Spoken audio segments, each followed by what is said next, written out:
On va parler de diversité. Eh oui, on sait que Manu, il adore la diversité. Et là, il a eu une idée de génie, enfin même de génie, puisque il veut mettre en place un haut commissariat à la diversité avec que des noirs et des arbres dedans.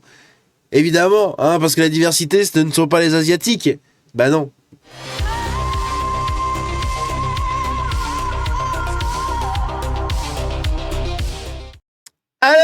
Alors, quelle charmante idée nous a pondu notre Manu national, chers amis. Eh bien, pour contrer Donald Trump, notre cher Manu, ici présent, hein, celui qui, vous le savez, il adore la diversité. Eh oui, eh oui. Ah, Manu, et la diversité, c'est toute une histoire. J'en frétille d'avance, hein, de voir des corps transpirants huilé.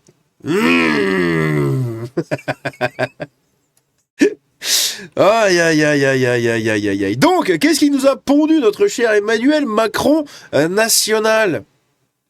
Eh bien, à l'approche du sommet Africa Forward, qui se tiendra à Nairobi les 11 et 12 mai 2026, Emmanuel Macron travaille à la création d'un haut commissariat, ah oui, ou d'un conseil à la diversité et aux diasporas. Le wokisme quand tu nous tiens. Miam, miam, miam, miam, miam. Remplis-moi de toute ta diversité. Hein. Le projet vise à mobiliser les binationaux, non pas les bicurieux. Ah, quoique.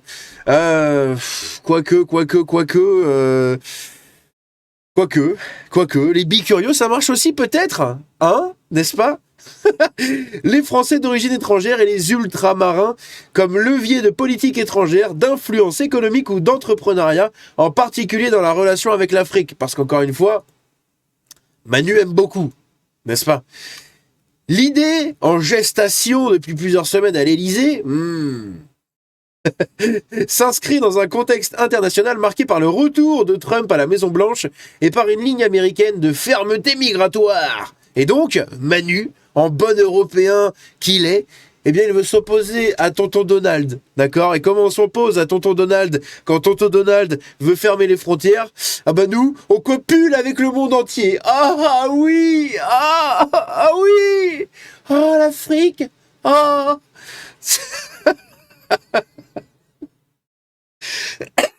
Je vais mourir, bordel. Ah putain, c'est incroyable, voilà. Hein, donc Trump ferme ses frontières, la France va copuler avec l'Afrique.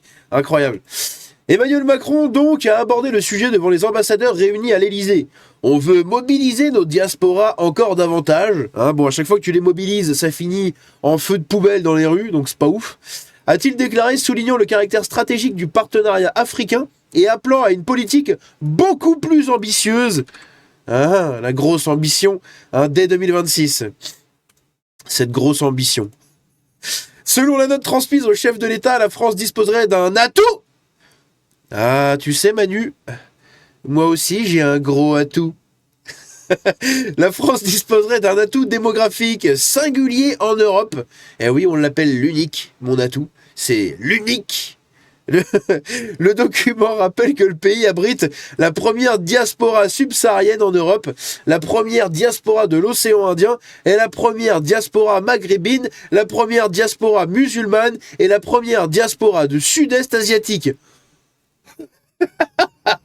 Et malgré tout cela, nous on essaye de protéger la diaspora européenne. Hein. En France, la diaspora européenne, on essaye de la protéger, ok? C'est un truc de malade. Déjà, je vous invite à aller regarder les stats autour de la Coupe d'Afrique des Nations, hein, la CAN, puisqu'il y a eu une stat assez intéressante qui est sortie. Sur les 658 joueurs de la CAN, donc la CAN, c'est exclusivement des équipes africaines hein, qui se disputent les matchs de foot. Sur les 650 joueurs de la CAN, ok, 650, on en a 107 qui sont nés en France, de tous les pays. 107, putain, un joueur sur 6 de la Coupe d'Afrique des Nations est né en France. Et là, on nous dit, oui, mais voilà, la France abrite la première diaspora, donc la première communauté, on va dire, de gens issus de l'Afrique subsaharienne, donc l'Afrique noire, mais également de l'océan Indien. Hein, on sait qui est l'océan Indien. Bon bref, la première diaspora maghrébine, n'est-ce pas? La première diaspora musulmane et la première diaspora du sud-est asiatique. Et est-ce qu'on pourrait avoir la première diaspora européenne ou pas du coup? Je sais pas. Hein. Parce que bientôt... on va pas dire les deux mots interdits? Non, on va éviter de se prendre un strike. Un inventaire assumé comme tel, présenté comme la base d'une stratégie visant à transformer une réalité démographique complexe en levier géopolitique diplomatique. Manu aime les leviers. Il aime les pistons. Cette vidéo est catastrophique. Le futur haut commissariat rassemblerait une trentaine de personnalités. Eh oui, on sait tous très bien comment ils vont être répartis. Hein. La parité est stricte. La parité est stricte, messieurs, dames. Nous avons donc des personnalités, une trentaine, issues, donc 15 hommes, 15 femmes, hein, en gros, issues du monde politique, économique, culturel, associatif ou sportif. Ok ? Une liste indicative et non exhaustive, donc là, il y a des gens, hein, il n'y a pas tout le monde, mais il y a une partie des gens qui circulent déjà. Donc dans cette association, enfin dans ce groupement, dans ce haut commissariat à la diversité, on aurait notre bon Lilian Thuram, hein, lui qui est devenu un militant limite panafricaniste ou je ne sais quoi, wakandais et anti-blanc presque, hein, on pourrait le dire, puisqu'il a eu plusieurs propos, il me semble, assez chelous. Donc, lui, il en ferait partie, donc un noix. Ici, on aurait Isabelle Giordano, hein, donc, qui est une animatrice qui est née d'origine, je ne sais quoi, italienne et guadeloupéenne par sa mère. Putain, un mélange très intéressant. On a Najat Vallaud-Belkacem, bon, tout le monde la connaît, hein, donc qui représenterait les arbres. Donc ici, on a Lilian Thuram qui représente les noix.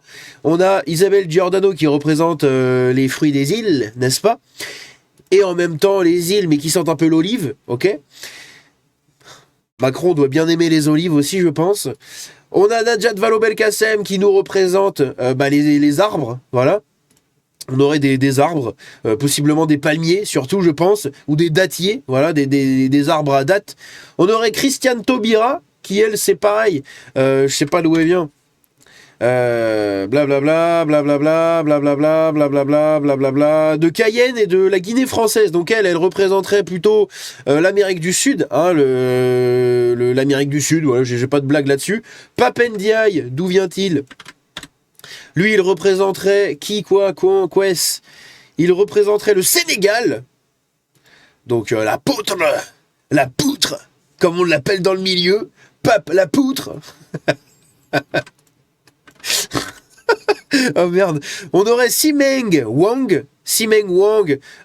qui du coup, je pense asiatique, hein. C'est comme le port Salut, c'est marqué dessus. Teddy Riner, ici. Teddy Riner qui nous vient ici des Caraïbes, de la Guadeloupe. Ah, Teddy Riner, il est de la Guadeloupe, ok. Je pensais qu'il était de l'Afrique, donc pareil, la Guadeloupe, les îles, Cocorico, wouh. Ici, on aurait également Leila Slimani. Leila Slimani, qui est une franco-marocaine. Donc, elle représenterait pareil les arbres à dattes et les palmiers. Ici, on aurait Achille Membe, qui représenterait du coup le Cameroun. On aurait Dany Laferrière, le nom ne dit absolument rien du tout. Dany Laferrière ici, qui représente la communauté haïtienne. Donc, pareil, les Antilles aussi. On aurait Amel Bent. Elle, je crois que c'est les arbres aussi, je suis pas sûr. Amel Bent, c'est quoi ? D'ailleurs, elle vient d'où, Amel Bent ? Très intéressant, ça. Algérienne, elle est algérienne. Ok, donc quelqu'un qui aime beaucoup la France. Ok, et ensuite, on a Lionel Zinsou. C'est marrant ce nom, c'est rigolo. Lionel Zinsou, qui... du Bénin, voilà, du Bénin. Donc, vous l'avez compris, globalement, hein, la première diaspora subsaharienne, bon, c'est bon, elle est très bien représentée. De l'océan Indien... On n'a vu personne de l'océan Indien. La première diaspora maghrébine, très bien représentée. Musulmane, possiblement bien représentée. Je ne sais pas, je ne connais pas les confessions intimes de ces gens. Et la première diaspora sud-est, il n'y en a qu'une, pour l'instant, dans la liste qui est déjà sortie. Donc, un casting destiné à assurer la visibilité de l'initiative, mais qui pourrait nourrir des accusations de récupération politique de la part de l'opposition. Ok, je vois pas très bien pourquoi ni comment, mais bon bref, peut-être un peu teubé là-dessus. Le projet prévoit enfin le lancement, à l'été 2026, d'une convention citoyenne réunissant 200 participants, fin de putain, dont 100 tirés au sort et 100 représentants des communautés concernées. L'objectif affiché, valoriser la force des diasporas. Oh, mais vous inquiétez pas qu'elle est déjà bien valorisée partout, la force des diasporas, ok?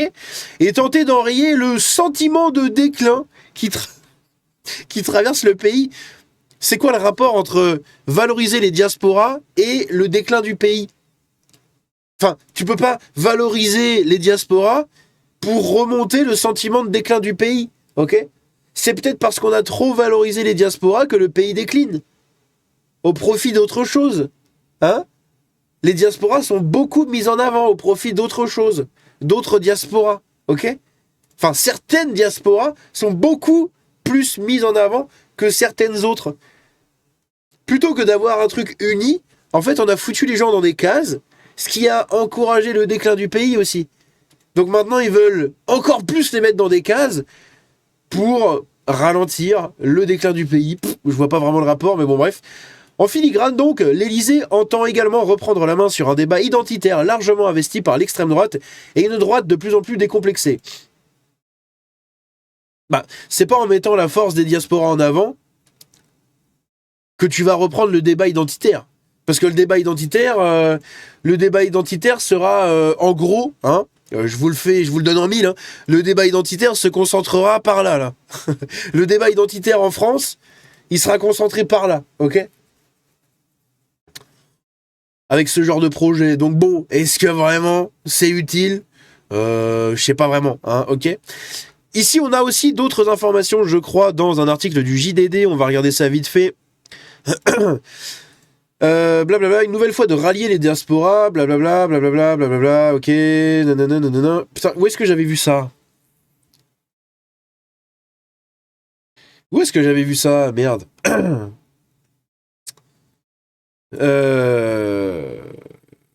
Ah oui, voilà, c'est ça. Concernant les propositions, certaines devraient plaider pour promouvoir davantage la diversité au sein de la représentation nationale. Bon, vous l'avez compris, on va les mettre encore plus en avant. Ah, ils n'étaient pas assez mis en avant, on va les mettre encore plus en avant.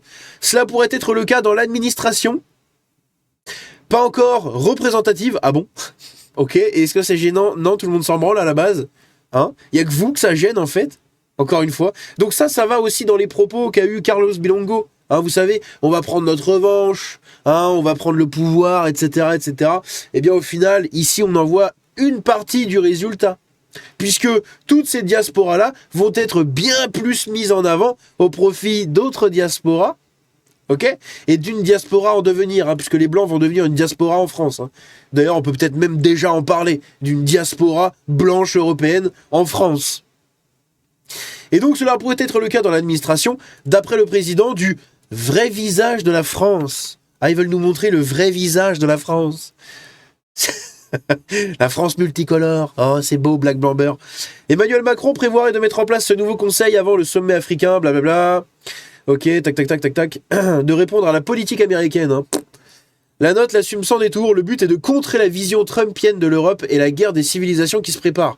Donc, pour contrer la guerre des civilisations qui se prépare, on va mettre certaines civilisations encore plus au-dessus que les autres. Des fois, je me demande vraiment s'ils réfléchissent quand ils font leur truc. Hein. Ce projet n'a pas tardé à faire l'objet de critiques. Hein. Ça a été jugé de abominable par l'eurodéputé RN Pierre-Thomas Thionnet, qui rappelle que tout oppose le parti lepéniste du président de la République et de son idée de la France, du peuple français, de notre culture et de notre civilisation. Communautariste un jour, communautariste toujours, lance le chroniqueur et directeur de la nouvelle revue politique Arnaud Benedetti. Pour sa part, l'enseignant et auteur Joachim Le Floch-Imad préfère ironiser. L'utopie diversitaire vire partout dans le monde au cauchemar. Vite, recréons un haut commissariat. J'arrive plus à parler, je suis en train de mourir. L'utopie diversitaire vire partout dans le monde au cauchemar. Donc vite, créons un haut commissariat à la diversité. Au rythme actuel, il y aura bientôt plus de comités Théodule que de fidèles du pouvoir à recaser. À quand un haut commissariat pour rationaliser les hauts commissariats? J'avoue que ça se tient. Ça se tient. Mais surtout, Moi, je veux un haut commissariat aux Européens, du coup, aux Blancs européens, à la diaspora blanche. Ah, pourquoi là, on n'est pas représenté là-dedans? On est encore dans ce mythe de ah mais ils sont pas assez mis en avant en France, il y a trop de blancs encore, il y a trop de blancs. Si ça c'est pas une haine du blanc, c'est incroyable. Bref, 2026 s'annonce magnifique. Hein, on le rappelle, le conseil Nairobi là devrait se dérouler je ne sais plus quand. Donc ils veulent arriver au bout de ce travail en 2026. Je crois qu'il y avait les dates. Ah non, c'était sur l'article du JDD. Alors attendez, il faut que je reprenne mon onglet. Voilà. C'était ici, c'était pour... Donc ils veulent faire ça pour l'été 2026. Ce haut commissariat à la diversité, ok. L'été 2026. Donc j'espère que les gens vont bien voter potentiellement dans les maires, etc. Parce que peut-être que les maires localement, ils pourront endiguer ce truc-là au fur et à mesure. Parce que si ça se fait de manière nationale, ok, mais après, il faut que ce soit déployé partout dans les villes. Hein. On le rappelle que c'est pour tout simplement l'administration. Hein, je sais plus où c'était, mais c'est pour l'administration qui apparemment c'est pas assez représenté, etc. Hein. Où est-ce qu'on a vu ça? Voilà, cela pourrait être le cas dans l'administration pas encore représentative. Ok. Donc selon eux, dans l'administration, il n'y a pas encore assez de gens qui représentent toutes ces diasporas.